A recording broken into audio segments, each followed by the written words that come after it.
এক গুৰুত্বপূৰ্ণ খবৰ আজি খানাপাৰাত অনুষ্ঠিত মুখ্যমন্ত্ৰীৰ সংবাদমেলত মুখ্যমন্ত্ৰী ডক্টৰ হিমন্ত বিশ্ব শৰ্মাই কোভিডৰ নতুন ভেৰিয়েণ্টৰ বিষয়ে সতৰ্ক কৰি দিলে ৰাজ্যবাসীক। কোভিডৰ নতুন ভেৰিয়েণ্টৰ বাবে সাৱধান হৈ থাকিবলৈও আহ্বান জনালে অসমবাসীক। ডেল্টাতকৈও নতুন ভেৰিয়েণ্ট অমিক্ৰণ অতি ভয়াৱহ বুলি আখ্যা দিলে মুখ্যমন্ত্ৰীগৰাকীয়ে। অমিক্ৰমৰ বাবে কেন্দ্ৰীয় চৰকাৰে সকলো ব্যৱস্থা গ্ৰহণ কৰিছে বুলিও উল্লেখ কৰিলে মুখ্যমন্ত্ৰী ডক্টৰ হিমন্ত বিশ্ব শৰ্মাই। পুনৰবাৰ জনাইছোঁ এই খবৰ কোভিডৰ নতুন ভেৰিয়েণ্টৰ বিষয়ে সতৰ্কবাণী মুখ্যমন্ত্ৰীৰ। কোভিডৰ নতুন ভেৰিয়েণ্টৰ বাবে সাৱধান হৈ থাকিবলৈ অসমবাসীক আহ্বান জনালে মুখ্যমন্ত্ৰীগৰাকীয়ে। ডেল্টাতকৈও নতুন ভেৰিয়েণ্ট অমিক্ৰণ অতি ভয়াৱহ বুলি আখ্যা দিলে মুখ্যমন্ত্ৰীয়ে। আৰু লগতে অমিক্ৰমৰ বাবে কেন্দ্ৰীয় চৰকাৰে সকলো ব্যৱস্থা গ্ৰহণ কৰিছে বুলিও উল্লেখ কৰিলে মুখ্যমন্ত্ৰী ডক্টৰ হিমন্ত বিশ্ব শৰ্মাই।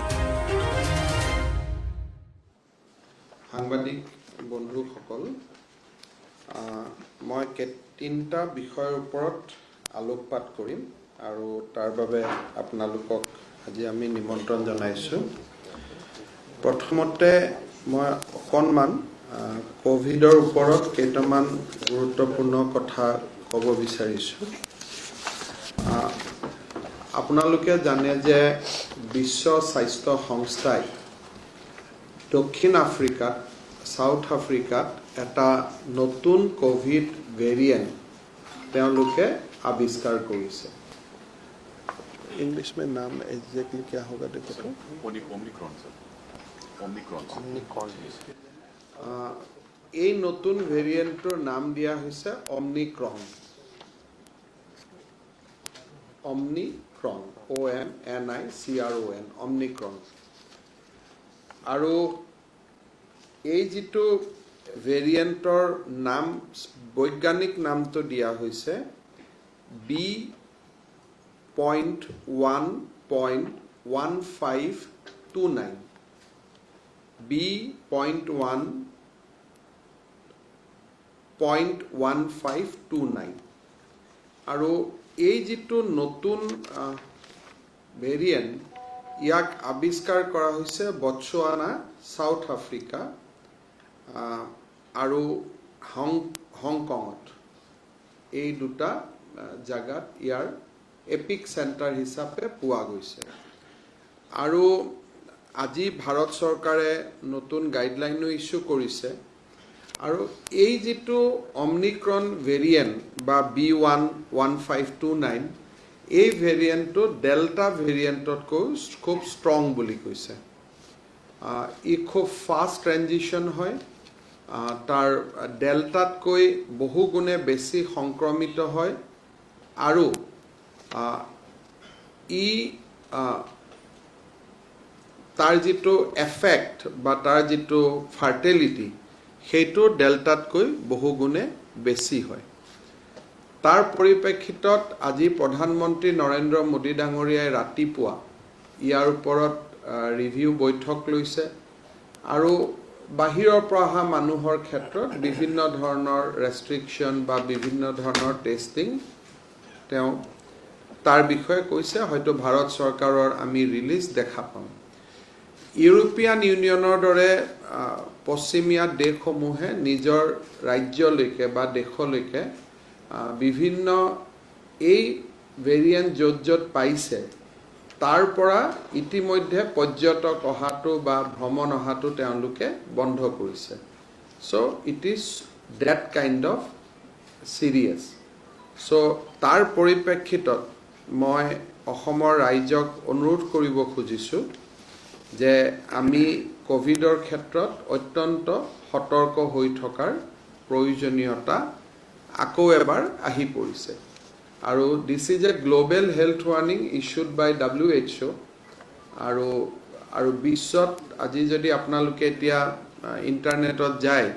সমগ্ৰ বিশ্বতে অমনিক্ৰন ভেৰিয়েণ্টৰ ওপৰত চৰ্চা আৰম্ভ হৈছে আৰু বটছৱানা আদি জাগাত বহুত বেছি স্পাইক কৰিছে ইন লাষ্ট 10 days। আৰু আমি সকলোৱে জানো যে কোভিডৰ ক্ষেত্ৰত এতিয়ালৈকে ভেকচিনে এই ভেৰিয়েণ্টৰ এগেইনষ্টত ভেকচিনে কাম নকৰে বুলি ৱৰ্ল্ড হেল্থ অৰ্গেনাইজেশ্যনে কোৱা নাই। That means vaccine still a effective tool বা vaccine এতিয়াও আমাৰ বাবে এটা বৃহৎ অস্ত্ৰ কোভিডৰ বিৰুদ্ধে যুঁজিবলৈ আমাৰ নিৰন্তৰ প্ৰচেষ্টাৰ পিছত অসমে কোভিড ভ্যাকচিনেশনৰ প্ৰথম ডোজ 2,10,00,000 আমি স্পৰ্শ কৰিছো and probably today we'll cross 2.10 lakhs but we have achieved 2.10 lakhs আৰু 3 লাখ মানুহে ভ্যাকচিন পোৱাৰ লগে লগে আমাৰ অসমত ফাৰ্স্ট ডোজ ভ্যাকচিনেশন সমাপ্ত হ'ব so we are just 3 lakhs away from first phase vaccination আৰু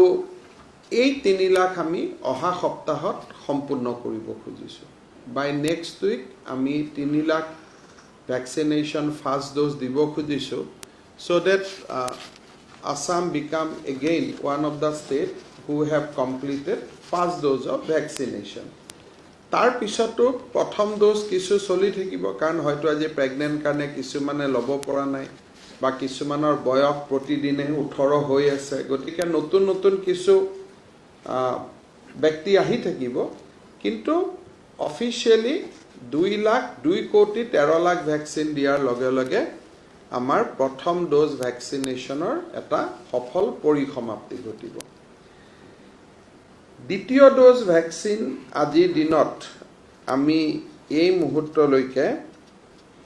1,13,00,000 আমি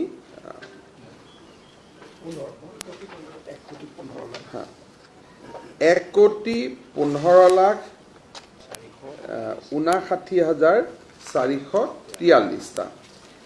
1,15,59,443 টা আমি দিব পাৰিছো তা মানে 50% আমি অতিক্ৰম কৰি গৈছো ইন সেকেন্ড ডোজ অফ ভ্যাকচিনেশন এতিয়া আমি ইয়াৰ পিছত এই ডেটাখিনি আমাৰ হাতত পোৱাৰ পিছত এতিয়া আমাৰ টাৰ্গেট হৈছে যে উই হ্যাভ টু সাৰ্টিফাই কাৰণ এইবিলাক ডেটা আমাৰ ওচৰত বিভিন্ন স্থানৰ পৰা ডেটা আহিছে অহা মাহৰ 5 তাৰিখলৈকে starting from 29th of this month 29ৰ পৰা 5 মাহলৈকে 5 তাৰিখলৈকে আমি এটা মেসিভ certification drive আমি গ্ৰহণ কৰিছো under this program অসমৰ প্ৰায় 1 লাখ চৰকাৰী কৰ্মচাৰী 29 তাৰিখে ৰাতিপুৱাৰ পৰা তেখেতসকলে বিভিন্ন পুলিং ষ্টেচনত তেওঁলোক গুছি যাব আমি ইয়াক গোটেইটো ডিভাইড কৰিছো in a pulling booth wise তেখেতসকল পুলিং বুথত গুছি যাব আৰু হাতে হাতে যি আমাৰ 28,205 টা পুলিং বুথ আছে সেই পুলিং বুথত তেওঁলোকে হাতে হাতে পুলিংৰ লিষ্টখন লৈ ভোটাৰ তালিকাখন লৈ তেওঁলোক ঘৰে ঘৰে যাব আৰু প্ৰত্যেকটো ঘৰতে তেওঁলোকে খবৰ ল'ব যে আপোনালোকৰ ঘৰত ভ্যাকচিন দিয়া হ'ল নে নাই আৰু তাতে ভোটাৰ লিষ্টখনত তেওঁলোকে টিকিং কৰিব যদি তেওঁলোকে দেখে যে হয় আমাৰ গাঁওখনত বা আমাৰ পুলিং চেণ্টাৰটোত সম্পূৰ্ণ ফাৰ্স্ট ডোজ লৈছে তেতিয়া তেওঁলোকে আমাক এখন সাৰ্টিফিকেট ইস্যু কৰিব যে মোৰ পুলিং ষ্টেচনত ফাৰ্স্ট ডোজ ইজ 100% আৰু যেতিয়া 28,000 সাৰ্টিফিকেট আমাৰ ওচৰত আহি পাব তেতিয়া আমি ভাৰত চৰকাৰক সাৰ্টিফিকেট দিম যে আমাৰ ইয়াত সম্পূৰ্ণ ফাৰ্স্ট ডোজ ভ্যাকচিনেশন হ'ল আৰু যিবিলাক পুলিং ষ্টেচনত আমি ভোটাৰ লিষ্টখন লৈ গম পাম যে এই 10 জন মানুহে পুলিং ভোট ভ্যাকচিন লোৱা নাই তেওঁলোকক আমি ভ্যাকচিন দিয়াৰ তুৰন্ত ব্যৱস্থা কৰিম আৰু কিবা কাৰণত যদি প্ৰত্যাপনৰ সময়ত 10 জন ৰখি যায় 5ৰ পৰা 10ৰ ভিতৰত আমি তেওঁলোকক ভ্যাকচিনখিনি দি দিম যাক যাক আইডেণ্টিফাই হয় যে এই দুজনে লোৱা নাই এই এজনে লোৱা নাই এই তিনিজনে লোৱা নাই চ' 1 লাখ চৰকাৰী কৰ্মচাৰী আশা ANM এডিশ্যনেল এটা মেচিভ ড্ৰাইভ এটা আমি 29ৰ পৰা 5 তাৰিখৰ ভিতৰত আমি আৰম্ভ কৰিছোঁ এই এসপ্তাহ চৰকাৰে বেলেগ কাম কাজ নকৰে entire attention will be on this আমাৰ গাৰ্জেন মন্ত্ৰীসকল কোনোবা পোলিং বুথত যাব গাৰ্জেন সেক্ৰেটাৰীসকল কোনোবা পোলিং বুথত যাব মন্ত্ৰীসকল কোনোবা পোলিং বুথত যাব সো 29ৰ পৰা 5 তাৰিখলৈকে এটা মেচিভ আমি ড্ৰাইভ আমি লঞ্চ কৰিম আৰু MP MLA সকলোকে আমি পোলিং বুথ গটাই দিছোঁ আৰু মই ভাবো যে 5 তাৰিখে আমি সুখবৰটো অসমৰ ৰাইজক দিব পাৰিম যে we are 100% first dose vaccinated so আমি তাৰ দিশত কাম কৰিছোঁ আৰু অমনিক্ৰন ভেৰিয়েণ্টৰ সন্মুখত ৰাখি মই ভাবো যে অসমৰ ৰাইজ আগবাঢ়ি আহিব লাগে যাতে আমি সেই যোৱা 2 বছৰৰ দৰে এটা তৃতীয় ঢৌ দেখা নাপাওঁ সেইকাৰণে সকলোৱে যাতে ভেকচিন ল'বলৈ আগবাঢ়ি আহে 29ৰ পৰা 5 তাৰিখলৈকে আমাৰ ফ'কাছটো ফাৰ্ষ্ট ড'জত থাকিব কিন্তু যদিও চৰকাৰে ফাৰ্ষ্ট ড'জৰ কথা ক'ব গাঁৱে গাঁৱে আমি যেতিয়া যাম পোলিং বুথে বুথে যাম আমি ৰাইজক ছেকেণ্ড ড'জটো ল'বৰ কাৰণে অনুপ্ৰাণিত কৰিম আৰু মই ভাবোঁ যে এজ এ ৰিজাল্ট অহা সপ্তাহত আমাৰ ছেকেণ্ড ড'জ ভেকচিনেশ্যনো আমাৰ ডিচেম্বৰ মাহত আমি বহু দূৰ আগুৱাই যাব পাৰিম কিন্তু এটা কথা আপোনালোকে জানিব যে ফাৰ্ষ্ট ড'জ ভেকচিন জুন তাৰিখে শেষ হ'ব তাৰ 3 মাহ পিছতহে ছেকেণ্ড ড'জ ভেকচিনেশ্যন শেষ হ'ব গতিকে 5 ডিচেম্বৰত যদি আমি ফাৰ্ষ্ট ড'জ শেষ কৰোঁ চ' বাই মাৰ্চ এণ্ড আমি ছেকেণ্ড ড'জ কমপ্লিট কৰিব পাৰিম যিহেতু আজি ভেকচিন লোৱা সকলে তেতিয়ালৈকে অপেক্ষা কৰিব লাগিব but number of vaccinated people will go up so' এইটো এটা this will be a massive drive we are taking ইয়াৰ ওপৰত যদি কিবা আপোনালোকৰ প্ৰশ্ন আছে কৰিব পাৰে তেতিয়া মই ছেকেণ্ড বিষয়টোলৈকে যাব খুজিম